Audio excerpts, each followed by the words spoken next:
A Turkish scholar has said the upcoming China International Fair for Trade in Services will shape the future of several industries, including carbon neutrality, artificial intelligence, and the metaverse.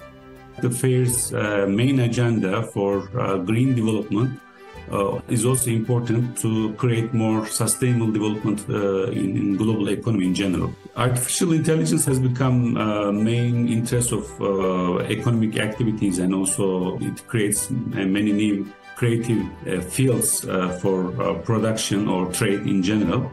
Artificial intelligence has become more common day by day. In that regard, the fair put another focus for artificial intelligence. This is very timely focus. The CIFTIS is scheduled to take place in Beijing from September 2nd to 6th. It comes as China's service trade has sustained rapid growth, a highlight of its high-standard opening up endeavors. Official data show the total value of China's service trade climbed 12.9% year-on-year to nearly 6 trillion yuan in 2022, retaining second spot globally for 9 years in a row.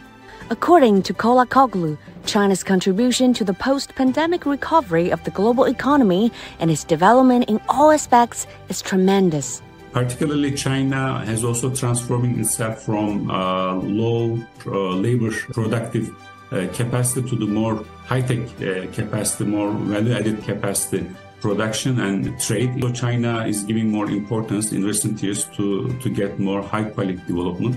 That means more focus on high-tech industries, green development, and more in artificial intelligence-related production.